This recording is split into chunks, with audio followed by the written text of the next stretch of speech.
Purchasing consortiums like NASPO ValuePoint, SOURCEWELL, the U.S. General Services Administration (GSA), and the National Association of State Procurement Officials (NASPO) have become cornerstone tools for state and local governments, especially in complex and critical categories like public safety vehicle equipment. These contracts are often referred to as cooperative contracts or piggyback contracts. Their primary value proposition is immense.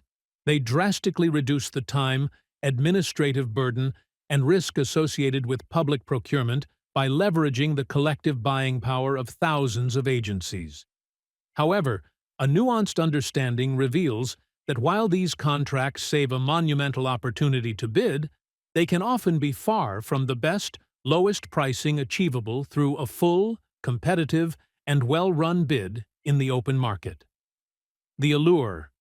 Why consortiums are so popular. Elimination of Procurement Burden. Public bidding is a labyrinth of legal requirements, paperwork, evaluation committees, vendor protests, and timelines that can stretch for 6 to 18 months for a complex purchase. For a police chief needing new cruisers or a fire department outfitting a new ladder truck, this delay is operationally crippling. Consortiums pre-complete this process. A lead state, or the consortium itself, conducts a rigorous, legally compliant RFP and awards contracts to a pool of pre-vetted vendors. A local agency simply issues a purchase order, or a mini-bid, against the master contract, bypassing 95% of the traditional process. Perceived risk mitigation. Consortiums provide a safety net. The bidding process has, theoretically, been handled by experts who have vetted the vendors for financial stability, product quality, often to specific standards like NFPA, and compliance. This reduces the fear for a local procurement officer of making a costly mistake or selecting an unqualified vendor. Volume leverage and simplified buying. The core idea is that by aggregating the demand of thousands of agencies, the consortium can negotiate better pricing than any single agency could on its own. Furthermore, they standardize pricing, terms, and conditions, making comparisons between vendors on the contract much easier. The reality: why consortium pricing is often not the lowest. Despite these advantages, the pricing on these contracts is frequently higher than what can be achieved through a targeted competitive bid. This is not due to failure, but is an inherent feature of the consortium model. The cost of participation for vendors. Getting onto a major consortium contract is expensive and time-consuming for manufacturers. They must dedicate significant legal, sales, and administrative resources to respond to the massive RFP, negotiate with the consortium, and then pay administrative fees, often 1 to 4% of all sales, back to the consortium.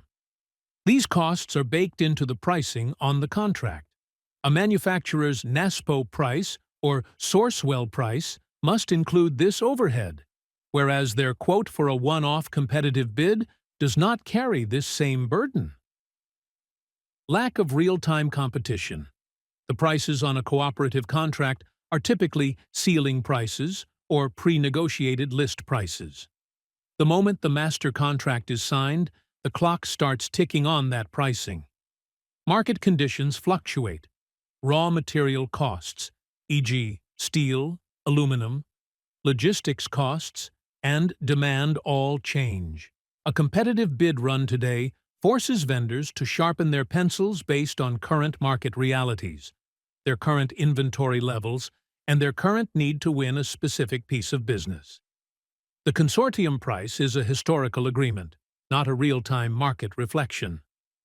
The most favored customer clause. Mismatch. Many consortium contracts include clauses stating that the government entities receive the vendor's best pricing. However, this is often defined in relation to the vendor's standard commercial pricing.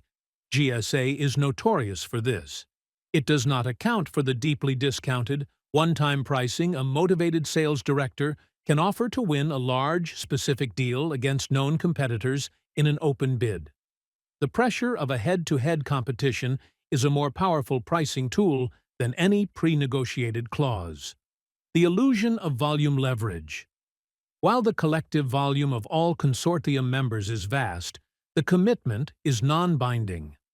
A manufacturer on a NASPO contract has no guarantee of any sales volume. They merely have the opportunity to sell to those agencies. This is fundamentally different from a city issuing a bid for 50 police cruisers with a firm purchase order. The manufacturer can see the definite volume and will price aggressively to secure that guaranteed business. The consortium offers access, not guaranteed volume. Simplification versus optimization. Consortiums excel at simplification, but simplification is the enemy of optimization. To create a one-size-fits-most contract, specifications are often generalized. A specific fire department might know exactly which brand of extrication equipment, jaws of life, it wants, and what specific model of light bar works best with its fleet.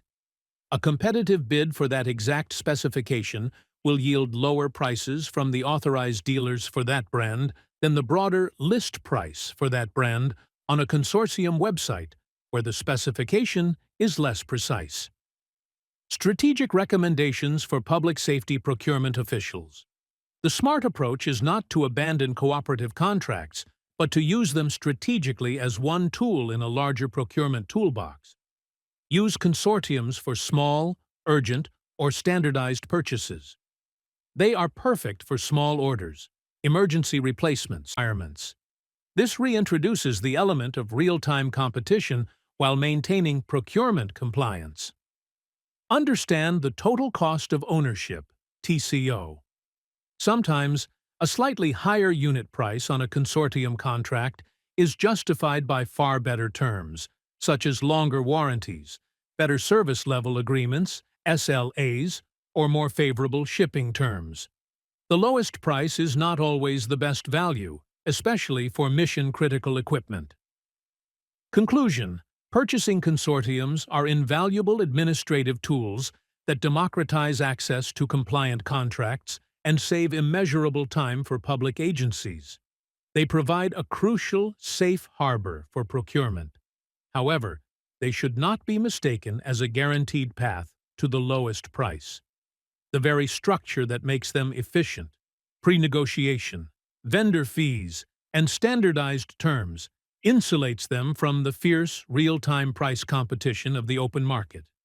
For any significant purchase of public safety vehicle equipment, a well-managed, competitive bid, conducted either independently or as a mini-bid against a cooperative contract, will almost always yield more aggressive pricing and better value than simply accepting the pre-negotiated list price.